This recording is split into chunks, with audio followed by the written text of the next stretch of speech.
ሰላምና ጤና በያላችሁበት ይድረሳችሁ ውድና የተከበራችሁ ቤተሰቦቻችን እንደምን አላችሁልን? ከሁለተኛው የዩቲዩብ ቻናላችን አዲስ ስፖርት ልዩ የተለያዩ የዝውውር ጉዳዮችን ወደ እናንተ ልናደርስ እነሆ ዛሬም በዕለተ አርብ የምሳ ሰዓት የስፖርት የመረጃ ሰዓታችን በድጋሚ ተገናኘን።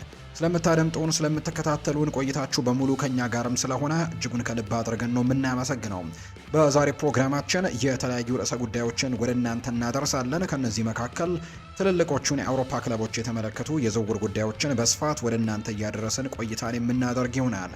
አርሰናል፣ ዩናይትድ፣ ቼልሲ፣ ሊቨርፑል፣ ማንቸስተር ሲቲን ጨምሮ ሌሎችም የአውሮፓ ታላላቅ ክለቦችን የተመለከቱ የዝውውር ጉዳዮቻቸውን ወደ እናንተ እያደረስን ቆይታን የምናደርግ ነው የሚሆነው። እስከ ፕሮግራማችን ፍጻሜ ድረስ አብራችሁኝ እንድትቆዩ በአክብሮት ጋብዛለሁ። ቪዲዮአችንን ላይክ፣ ቻናላችንንም ሰብስክራይብ እያደረጋችሁ ቆይታችሁን ከኛ ጋር አድርጉ። ከመሸጋገሪያ በኋላ በድጋሚ ተመልሰን የምንገናኝ ይሆናል። አብራችሁኝ እንድትቆዩም በአክብሮት ጋበዝኳችሁ።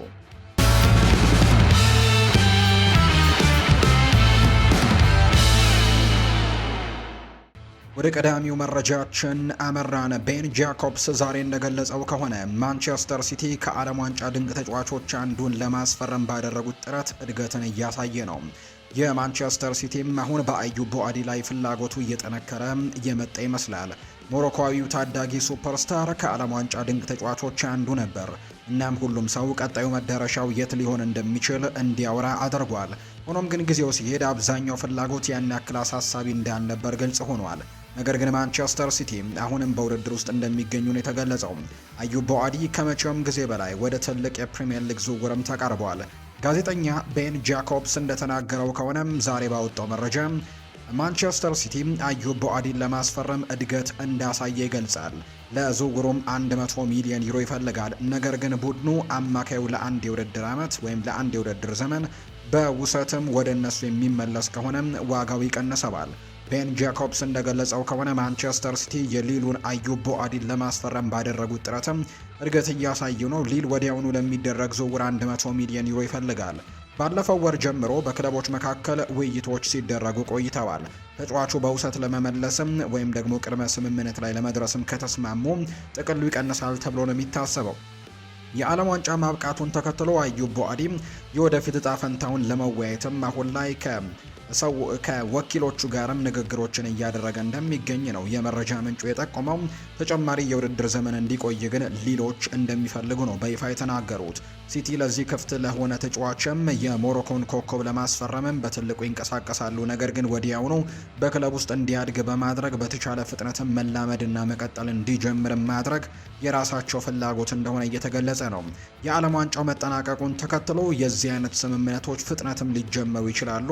ምን ይፈጠር እንደሆነም በቀጣይ የሚታየው ነው። የአዩብ ቦአዲ እድሜም ተሰጥኦና ስም ግምት ውስጥ በማስገባት ሊል በቅርብም ወይም ደግሞ በረጅም ጊዜ ውስጥም ትልቅ የገንዘብ ገቢ ሊያገኝበት የሚችል ተጫዋች አድርገው እንደሚቆጥረው ነው የመረጃ ምንጩም ይፋ ያደረገው። አርሰናል ተስፋ ሰጪውን ወጣት ተከላካይ ኤሊያስ አምሰንን ከቶትንሃም ጋር ለማቆየትም እናም አዲሱን ለመፈራረም የቀረበለትን እድልም ውድቅ ካደረገ በኋላ ለማስፈረም ስምምነት ላይ ደርሷል የተባለው የ18 ዓመቱ ተጫዋች ከፍተኛ ግምት የሚሰጠው ተሰጥኦ ሲሆን እንዲሁም የቀድሞ የአርሰናል ተከላካይ ማቴዎ አምሰንም ልጅ ነው። ስለዚህም ከስፐርሶች አዲሱ በመቃወም ወደ ሰሜን ለንደን ተቀናቃኛቸው ለመዛወር መወሰኑ ተስማሚ ይመስላል። የተጫዋች ከቀናት በፊት በዴይሊ ሜል ዘገባ ከአርሰናልና ከሌሎች ጥቂት ከፍተኛ ክለቦች ጋር ስሙ ተያይዞ ነበር። አሁን ላይ ግን ፋብሪዚዮ ሮማኖ ለዚህ ዝውውር የሂርዊጎ የሚለውን ቃልም ለጥፏል። ይህ ስምምነቱ መጠናቀቁን የሚያረጋግጥ ነው። ፋብሪዚዮ ሮማኖ በይፋዊ የኤክስ ገጹ ላይ እንዲህ ሲል የተናገረው የተጫዋች ወደ አርሰናል መሄዱን አረጋግጧል ብለዋል። የ18 ዓመቱ የመሃል ተከላካይ የአርሰናል ፕሮጀክትን ለመቀላቀል ከስምምነት ደርሷል። ከረጅም ጊዜ ቆይታ ጋርም ለአርሰናል ለመቀላቀል በስፐርሶች የነበረውን አዲስ ውልም ውድቅ ማድረጉ ተገልጿል። ለመግለጽም ሁሉን ነገር ማብቃቱን ነው ፋብሪዚዮ ያረጋገጠው። እስካሁን ትልቅ ስም አይደለም፣ ነገር ግን የእግር ኳስ ቤተሰብ አባል ነው። በቀጣይ ደግሞ በትልቅ ደረጃ መጫወት ይችላል ተብሎም ይታመናል። በቶትናም አካዳሚ በቆየበት ጊዜ በጣም ከፍተኛ ተስፋ አላቸው ተብሎ ከሚጠቀሱ ተጫዋቾች መካከል አንደኛው ነው። እንደ ዴይሊ ሜል ዘገባ ከሆነ ቼልሲና ባየር ሚኒክም ጭምር በዚህ ታዳጊ ላይ ፍላጎት እንደነበራቸው መጠቆሙ ምን ያክል ትልቅ ዝውውር እንደሆነ የሚያሳይ ነው። ስፐርሶች እሱን ለማቆየት ከፍተኛ ግፊት አድርገው ነበር፣ ነገር ግን ሳይሳካ ቀርቷል። የአርሰናል ደጋፊዎች አሁን ላይ በኤምሬትስ ስቴዲየም ስኬታማ የውድድር ዘመን እንዲኖረውና ምናልባትም ከአባቱ የተሻለ እንዲሆንም ተስፋ ያደርጋሉ። ከፍተኛ እግር ኳስ ኑሮን የጀመረው ከአርሰናል ጋር እንደነበር ይነገራል። አባቱ ከሉተን ታውን በእድሜ ክልል ውስጥ በመሆንም ተቀላቅሏል። ለክለቡም 57 ጊዜ የተጫወተው አባቱ እንደ አውሮፓውያኑ አቆጣጠር በ2001 2002 የፕሪሚየር ሊግ ዋንጫንም ከአርሰናል ጋር አሸንፏል። ሆኖም ግን በአርሰን ቬንገር ውስጥም ሙሉን ቦታ ማግኘት አልቻለም ነበርና በኋላ ላይ ወደ በርሚንግሃም ሲቲ፣ ዌስትሃም ዩናይትድ፣ ስቶክ ሲቲ ካሉ ክለቦች ጋር ጠንካራ የፕሪሚየር ሊግ ቆይታ ከማድረጉ በፊት ጥቂት ጊዜያትም በውሰት መውጣቱም የምናስታውሰው ጉዳይ ነው። አርሰናል ሞርጋን ሮጀርስን ማስፈረም አለመቻሉ ክለቡ የሚኬል አርቴታን የማጥቃት የግራ ክፍል እንዴት እንደሚያጠናክረው አዲስ ጥያቄዎችን አስነስቶበታል።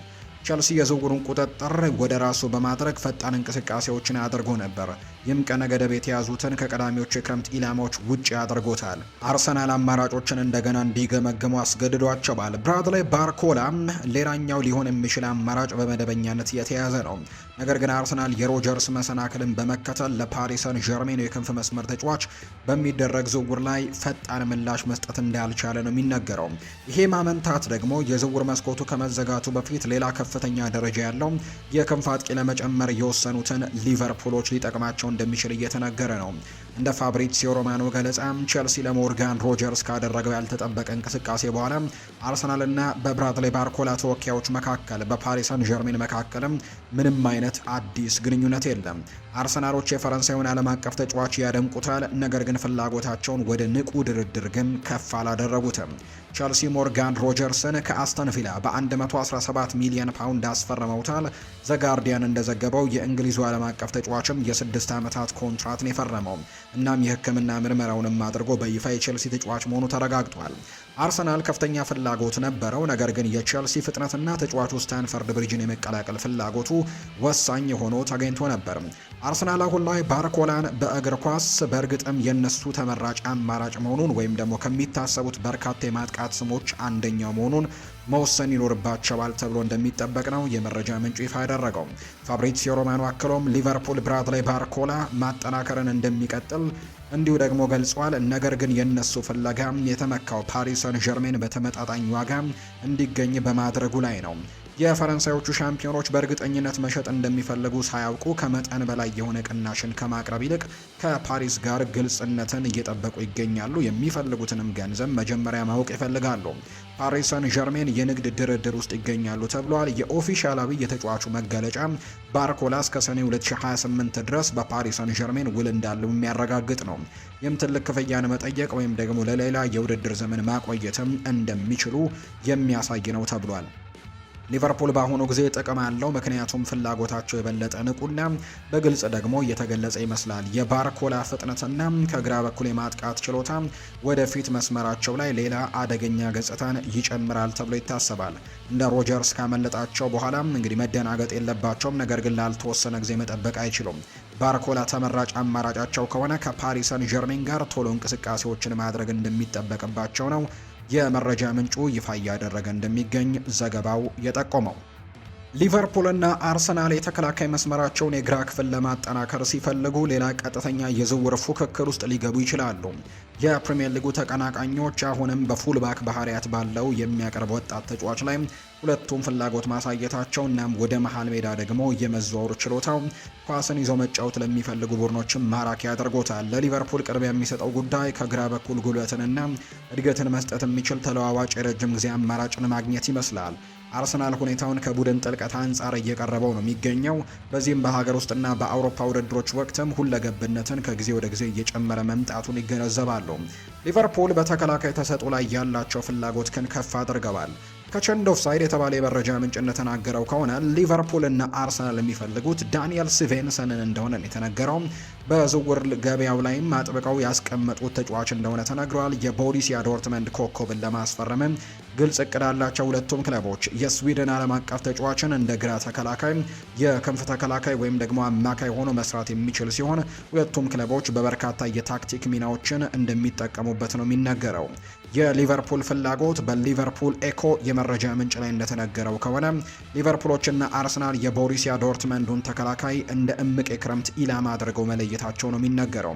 የሱ ጉልበት፣ የቴክኒክ ጥራት ወደ መሃል ደግሞ እየገባ የመስጠት ችሎታው፣ ፍቃደኝነቱ ሙሉ ደግሞ በጀርባዎች ቦታ ላይ ወይም ደግሞ በአራቱ የተከላካይ ስፍራዎች ላይ የማገልገል ብቃቱ አስተዋጽኦን እንዲያደርግላቸው ያግዛል ተብሏል። ኤሲ ሚላን፣ ዩቬንቱስ፣ ሪያል ማድሪድም ከዚህ ተጫዋች ጋር ስማቸው ተያይዟል። ምንም እንኳን አሁን ያለው ጠንካራ ፍላጎት በእንግሊዝ ያሉት ሁለቱ ክለቦች ላይ እንደሆነ እየተነገረ ቢሆንም ዶርትሙንድ የሴቬንሰንን እንዲሁ ፍላጎት ያደረገው በቀጣይ በትልቁ ይህንን ቡድን ማገልገል ይችላል ብለው በማመናቸው ነው። የክለቡ ኦፊሻላዊ መግለጫ እስከ ሰኔ 2029 ድረስ ውል እንዳለው አረጋግጧል። ይህም የተቀነሰ ጥያቄን ለመቀበል ምንም አይነት ግፊት ውስጥ አያስገባቸውም። ያለፉት ዘገባዎች ተከላካዩ በ35 ሚሊዮን ዩሮ እና በ45 ሚሊዮን ዩሮ መካከል አስቀምጠውታል። ቢሆንም ግን እያደገ የሚሄደው ውድድሩ ላይ አጠቃላይ ጥቅሉን ወደ 50 ሚሊዮን ዩሮ ያደርገዋል ተብሎ እንደሚታሰብ ነው የተነገረው። ዶርትሙንድ ወጣት ተሰጥኦችን የማፍራትና የመሸጥ ታሪክ እንዳለው ግምት ውስጥ መግባት ይቻላል። ሙሉ ለሙሉ እንግዲህ አሁንም ይህንን ተጫዋች በትልቅ ገንዘብ ለመሸጥ ዝግጁ ናቸው። ስቬንሰን ለሊቨርፑል የበለጠ ብልህ ዝውውር ሊሆን ይችላል። ምክንያቱም የረጅም ጊዜ የግራ ተከላካይ ፍላጎታቸውን የበለጠ አስቸኳይ ይመስላል። የሱ የአትሌቲክስ ብቃቱ ደግሞ ወይም ደግሞ ፈጣንነቱ፣ አማካይ ላይ ደግሞ ልምድ መኖሩ ለሊቨርፑል በርከት ያሉ የታክቲክ አማራጮችን ይሰጣቸዋል። አርሰናል መሳተፉን መቀጠል ይችላል። ነገር ግን በተመጣጣኝ ዋጋ ብቻ ከሆነ ነው ለማስፈረም ጥረት የሚያደርገው። እነሱ ቀድሞውኑ ጠንካራ የተከላካይ አማራጮች ያሏቸው። ስለዚህም ለሌላም ተጫዋችን ወደ 50 ሚሊዮን ዩሮ የሚጠጋ መክፈል ትክክለኛ ዝውውር አድርገው አይቆጥሩትም። ስቬንሰን ከፍተኛ ተስፋ የሚሰጥ ነው። ነገር ግን ሁለቱ ክለቦች በትልቁ ውድድር ለማድረግ ዝግጁ መሆናቸውን የሚያሳይ መረጃም በትልቁ እየተገለጸ እንደሚገኝ ነው ዘገባው እየጠቆመ የሚገኘውና ለሊቨርፑልም ከዛ ውጭ ደግሞ እንዲሁ ለአርሰናልም ትልቅ ዝውውር ሊሆን እንደሚችል የሚጠቁሙ መረጃዎችን በትልቁ እየተመለከትን እንገኛለን። ሌላኛው የሚነሳው መረጃ ደግሞ ቶተንሃም ሆትስፐርሶችን የተመለከተ ጉዳይ ነው። የቶተንሃም ሆትስፐርስ የክረምት መልሶ መዋቅር ሌላ አስገራሚ ለውጥን ለማምጣትም ሊያስከትል ይችላል የተባለ ጉዳይን እየተንቀሳቀሱበት ነው። ክለቡ አሁን ላይ ለእንግሊዝ የዓለም ዋንጫ ከታዩት በጣም ጥሩ ከነበሩ ተጫዋቾች መካከል ስፐርሶች በሮቤርቶ ዲዘርቢ ስር ትልልቅ ለውጦችን ያደርገዋል። እስካሁንም ድረስ በስኳድ ውስጥም ቦታ ለመፍጠር የከበደው የዝውውር ወጪያቸው የተወሰነ ክፍል መልሶ ለማግኘትም በርከት ያሉ ተጫዋቾችን ለመልቀቅም ዝግጁ እንደሆኑ እየተነገረ ነው። የተከላካዩ ሁለገብነትና የቅርብ ጊዜ የዓለም አቀፍ ብቃት ግምት ውስጥ ሲገባ ውሳኔው አሁንም ያልተጠበቀ ነው የሚሆነው። ነገር ግን በሚቀጥለው የውድድር ዘመን የአውሮፓ እግር ኳስ ሳይኖር ቶተንሃም ለስኳድ ተጫዋቾቻቸው የሚያቀርቧቸው ጨዋታዎች ይቀነስባቸዋል።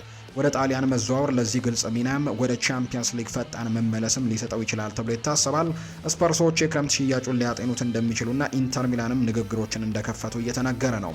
እንደ ቶክ ስፖርት ዘገባ ቶተንሃም ለእንግሊዛዊው ተጫዋች ነው ጀድ ስፔንስ ዝውውር ምናልባት ሊሸጡት እንጂ እንደሚችሉ እየተነገረ የሚገኘው። ኢንተር ሚላን ጠንካራ ፍላጎት አሳይቷል። እናም ሊኖር ስለሚችል ስምምነትም ውይይቶችን ያደርገዋል። የክንፍ ተከላካዩ የሴሪኤ ሻምፒዮኖችን መቀላቀል እንደሚፈልግም ይታመናል የተባለው ጀድ ስፔንስ በእንግሊዝ 7ቱ የዓለም ዋንጫ ጨዋታዎች ላይ የተሳተፈ ሲሆን በአርጀንቲና ግማሽ ፍጻሜ ጨዋታ ላይ ላሳየው ብቃትም ምስጋናን አግኝተዋል። ባለፈው የውድድር ዘመን በፕሪሚየር ሊጉም 30 ጊዜ ተሰልፏል። ይህም በሁለቱ የመከላከል ጎኖች ላይ በቀኝም በግራም አስተማማኝ ሽፋንን መስጠት የሚችል ተጫዋች ነው። የቶተንሃም ለመደራደር ያለው ፍቃደኝነት የሰፊ ስኳድ ማሻሻያ አካል ነው። ዘ ታይምስ እንደዘገበው ስፐርሶች አዳዲስ ፈራሚዎችንና እንግዲህ ከ200 ሚሊዮን ፓውንድ በላይ ካወጡ በኋላ በርካታ ተጫዋቾችን ሊለቁ ይችላሉ። ዲዘርቢ አሁንም ማጥቃቱን ለማጠናከር ነው ፍላጎቱ። ጀድ ስፔንስን በነሐሴ 2025 አዲስ የረጅም ጊዜ ውል ስለፈረመ ስፐርሶች በጠንካራ ቦታ ላይ ያቆዩታል። ክለቡ ስለዚህም የዋጋ ቅናሽ ጥያቄዎችን ከመቀበል ይልቅ ተስማሚ ክፍያዎችን መጠየቅ ይችላሉ። ቶተንሃም ጀድ ስፔንስን ለመሸጥ መቸኮል አይኖርበትም። የሱ ፍጥነት በጣም ትልቅ ችሎታ መኖሩ በቀኝ ተከላካይም በግራ ተከላካይነትም የመጫወት ችሎታው በረጅም የውድድር ዘመን ውስጥም እጅግ ጠቃሚ ያደርገዋል። ነገር ግን ኢንተር ሚላን የቻምፒየንስ ሊግ እግር ኳስንና መደበኛ የመነሻ ሚናን የሚያቀርብ ከሆነ ዝውውሩ ትርጉም ሊሰጥ ይችላል። ስፐርሶች መውጫውን ማጽደቅ ደግሞ ጠንካራ ክፍያን እንዲያገኙ ያስችላቸዋል። ምክንያቱም እንደዚህ አይነት ተለዋዋጭ ተከላካዮችን መተካት ከሚጠበቀው በላይ ከባድና ውድ ሊሆን እንደሚችል የሚያሳዩ መረጃዎች ናቸው እየተገለጹ እንደሚገኝ ዘገባው እየጠቆመ የሚገኘው። ማንቸስተር ዩናይትድ የአማካይ ስፍራ ተጫዋቾችን አሁንም ለማስፈረም ትልቅ ጥረት ማድረጉን እንደቀጠለ እንደሚገኝ ነው የመረጃ ምንጩ ይፋ እያደረገ የሚገኘው። ዩናይትዶች ሊሆኑ ይችላሉ ተብለው ከሚታሰቡ ዝውውሮችን ለማድረግም በትልቁ እንቅስቃሴዎችን እንደቀጠሉ የሚያሳዩ መረጃዎች ይፋ እየተደረጉ ይገኛሉ። በዝውውር መስኮቱ ላይ አሁንም በርከት ያሉ የሚመለከቷቸው የአማካይ ስፍራ ተጫዋቾች እንዳሉ እየተገለጸ ነው። ከማኑ ኮኔ ጋር ትላንትና በጣም ጥሩ ድርድር እንደደረሱ የሚያሳዩ መረጃዎች ይፋ ተደርገዋል። ማኑ ኮኔን ለማስፈረምም ትልቅ እንቅስቃሴዎችን እንደጀመሩ የሚያሳዩ መረጃዎች አሉ። ከተጫዋቹ ወኪሎች ጋርም ጥሩ ድርድሮችን አድርጓል። በቀጣዩ ከክለቡ ሮማ ጋርም ጠንካራ ድርድሮችን እንደሚያደርጉ ነው የሚጠበቀው። ከዛ ውጪ ማንቸስተር ዩናይትድ የኦሪዮል ሹዋሜኒን እና የኤድዋርዶ ካማቪንጋንም ዝውውር ጉዳይ ለመነጋገር ከሪያል ማድሪድ ባለስልጣናት ጋር መገናኘታቸውን የሚጠቁሙ መረጃዎችን በትልቁ እየሰማን እንገኛለን። ይህንን ተጫዋች ለማስፈረም የሚል ከነዚህ ሁለት ተጫዋቾች አንዱን ለማግኘትም ትልቅ ጥረት የሚያደርጉበት የዝውውር መስኮት ሊሆን እንደሚችል ነው ዘገባው የሚጠቁመው። የአርሰናል የክረምት እቅዶች ከፍተኛ የአካል ብቃት ስጋት የተከላካይ ሽፋን አስፈላጊነትን ካጋለጠ በኋላ የበለጠ አጣዳፊ መሆን አቅጣጫ ተሸጋግረዋል። አርሰናሎች ቤን ዋይትን የማዘዋወር እድልን ጨምሮ በቀኝ ተከላካይ መስመር ላይ ለውጦችን እያጤኑ ነበር። ነገር ግን ይህንን ተጫዋች ሊለቁ ታስበው የነበረ ቢሆንም የዊሊያም ሳሊባ ጉዳት ግን አሁን ላይ ልምድ ያላቸው አማራጮችን ማቆየትን ምርጫቸው አድርገዋል። ቤን ዋይትን ጨምሮ ሚኬል አርቴታ በቀኝ በኩል ያላቸው ጥራት ሳይቀንስ አርሰናል በመሀል ተከላካይ ላይ መጠበቅ የሚችል ተከላካይን ይፈልጋል። ይህ ፍላጎት ደግሞ ትኩረቱ የቤን ዋይትን ቀጥተኛ ምትክ ከመፈረምና በረጅም የፕሪሚየር ሊግና የቻምፒየንስ ሊግ ዘመቻ ሁለቱንም ቦታዎች መሸፈን የሚችል ሁለገብ ተጫዋች ፍለጋ ላይ እንዲያተኩሩ አድርጓቸዋል። እንደ ቲም ቶክ ዘገባ ከሆነ አርሰናል በዊሊያም ሳሊባ ለመኖር ወቅትም በቂ ሽፋን እንዳላቸው ለማረጋገጥ ቤን ዋይትን በክለቡ ለማቆየትም ፍላጎቱን አሳይቷል። ክለቡ የሮማውን ዌስሌን፣ የስፖርቲንግ ሊዝበኑን ኢቫን ፍሬስኔዳን፣ የአይንትራክ ፍራንክፈርቱን ናምዲ ኮሊንስን እና የኒውካስል ዩናይትዱን ቲኖ ሌቨርማንቶን እንደ እምቅ የቀኝ ተከላካይ አማራጮች በመከታተል ላይ ናቸው። ሆኖም ግን እነዚህ ኢላማዎች በአብዛኛው የቤን ዋይት ተተኪዎች ተደርገው ይታዩ ነበር። የአስተን ቪላው ተከላካይ ኤዝሬል ኮንሳ በተፈጥሮ በመሃል ተከላካይነትና በቀኝ ተከላካይነት መጫወት ስለሚችል አሁን ላይ ትልቁ አማራጭ ተደርጎ ይቆጠራል። ታይምስ እንደዘገበው ከሆነ ዊሊያም ሳሊባ በፈረንሳይ የዓለም ዋንጫ የግማሽ ፍጻሜ ጨዋታ ከስፔን ጋር በተደረገው መርሃ ግብር ላይ ነበር ጉዳት ገጥሞት ከሜዳ የወጣው። አርሰናል የራሱን ግምገማ አድርጓል። ተጫዋቹ ቀዶ ጥገና እንደማያስፈልገው ቢያረጋግጥም ነገር ግን ረጅም ጊዜ በጉዳት ምክንያት ቡድኑን ማገልገል እንደማይችል ግን የተረጋገጠ ሆኗል። ኤዝሬል ኮንሳ የፕሪሚየር ሊግ ልምዱን የተለዋዋጭነቱንና በሰፊ አካባቢዎች ላይ ደግሞ ከጋብሪኤል ማጋሌሽ ጋር የመከላከል አቅምን ይጨምራል ተብሎ ይታሰባል። ዘጋርዲያን በተጨማሪም አርሰናል የዊሊያም ሳሊባን መሰናክል ተከትሎ የተከላካይ ጥልቀትን ለመጨመር ሲያስብ እንግሊዛዊውን ዓለም አቀፍ ተጫዋችን እየተከታተለ መሆኑን ዘግቧል። ቤን ዋይት ማቆየት አሁን ላይ ትክክለኛ ውሳኔ ነው። ሳሊባ አቅም ያለው የረጅም ጊዜ ተጫዋች እንደሆነ ይታወቃል። እሱን በቤን ዋይትን መሸጥ ደግሞ አሁን አርሰናልን ያለ አስፈላጊ ችግር ውስጥ ይከተዋል ተብሎ ይታሰባል። በተለይም ቤን ዋይት ሁለቱንም የቀኝ ተከላካይነትንም መሀል ተከላካይነትንም መሸፈን ስለሚችል ኤዝሪል ኮንሳ ጥሩ ተጨማሪ ይሆናል። ነገር ግን አስተን ቪላ በርካሽ ይሸጠዋል ተብሎ ግን በጭራሽ አይጠበቅም። አርሰናል ስምምነቱን መከተል የሚገባው በተመጣጣኝ ዋጋ ብቻ ሲሆን በሳሊባ ጉዳት ምክንያት የሚመጣን የድንጋጤ ደግሞ የፕሪሚየር ሊግ ክፍያን ማስወገድ አለበት። ብልህ አቀራረብ ቤን ዋይትን ማቆየት፣ አንድ ሁለገብ ተከላካይ መጨመርና የሳሊባን የማገገሚያ ጊዜ ሰሌዳ ግልጽ ሲሆን ቡድኑን እንደገና መገምገም ነው። ይሄ ሌላ የተከላካይ ችግር ሳይፈጠር አርሰናል ወዲያውኑ እንዲያጠናክር ያደርገዋል ተብሎም ይታሰባል። የቶትንሃም የክረምት መልሶ መዋቅር በሮቤርቶ ዲዘርቢ ስር ሲቀጥል ስፐርሶች በተከላካይ መስመር ላይ ሌላ ትልቅ ለውጥን ለማድረግ ዝግጁ ናቸው። ስፐርስ በማዕከላዊ ተከላካይ መስመር ላይ አስቀድመው አጠናክረዋል። ነገር ግን በሚቀጥሉት እርምጃ ተቀባይነት ያለው ቅናሽ ከመጣ በጣም ተደማጭነት ካላቸው ተጫዋቾች አንደኛውን ሊሸጡት እንደሚችሉ እየተነገረ ነው። የክለቡ ካፕቴንን ማጣት ከመከላከል መስመር ላይ አርአያነትን፣ ጠንካራ ያጮትንና ከፍተኛ ደረጃ ያለው ልምድን እንዲለቅ ያደርጋል። ሆኖም ግን የቶትናም የቅርብ ጊዜ ቅጥር ሁኔታውን የዘገየ የዝውውር መስኮት ችግር እስኪሆንም ከመጠበቅ ይልቅ ቀደም ብለው እቅድ እያወጡ መሆናቸውን የሚጠቁም ነው። በርካታ ዋና ዋና የአውሮፓ ክለቦች እድገቶችን በመከታተል ላይ ሳሉም ዝውውሩ አሁን ከጊዜ ወደ ጊዜ እየተሻለ መጥቷል። እንደ ቲም ቶክ ዘገባ ቶትናም ክሪስቲያን ሮሜሮን ከሌላ ህይወት እንግዲህ ለመጀመር እየተዘጋጀ ሲሆን ለአርጀንቲናዊው ዓለም አቀፍ ተጫዋች 50 ሚሊዮን ፓውንድ ገደማ ለማግኘት ተስፋ አድርገዋል። ነገር ግን በጉዳት ታሪኩ ምክንያት በመጨረሻም ወደ 40 ሚሊዮን ፓውንድ የሚጠጋ ጥቅል ሊስማሙ የሚችሉበት ሁኔታ እንዳለ ነው የሚነገረው። ኢንተር ሚላን ጥያቄዎችን አቅርበዋል። ሪያል ማድሪድ እና ባርሰሎናም ተከላካዩን በውስጥ ተወያይተውታል። አትሌቲኮ ማድሪድም ለብዙ ዓመታት ክሪስቲያን ሮሜሮን ሲከታተል ቆይቷል። እናም ለነሱም ሁኔታ ትኩረት መስጠቱ ቀጥሏል። ባርሴሎና በአሁኑ ጊዜ ተመራጭ መዳረሻ ሊሆን ይችላል። ቶክ ስፖርት እንደዘገበው ከሆነ የ28 ዓመቱ ተጫዋች አዲስ ፈተናን እንደሚፈልግና ወደ ስፔን ሻምፒዮኖቹ መሄድን እንደሚመርጥ ምንም እንኳን እስካሁን ምንም አይነት መደበኛ ቅናሾችን ባያደርግም ስፐርሶች የጃን ፖል ቫን ሄክንና የማርኮስ ሴንሲን የማስፈረም ሊኖር የሚችለውን ለቀው መውጣት አስቀድሞ አዘጋጅተዋል። ጃን ፖል ቫን ሄክ ከብራይተን በ52 ሚሊዮን ፓውንድ ግምት ውስጥም ገብቷል።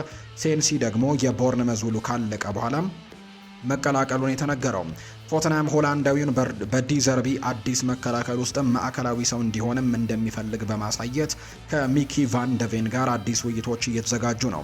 ክሪስቲያን ሮሜሮ በእርግጥም መሄድ ከፈለገ ስፐርሶች እንዲቆይ ማስገደድ የለባቸውም። ያልተደሰተ ካፕቴን በአስፈላጊ መልሶ መዋቅር ወቅትም አላስፈላጊ መዘናጋት ሊሆን ይችላል።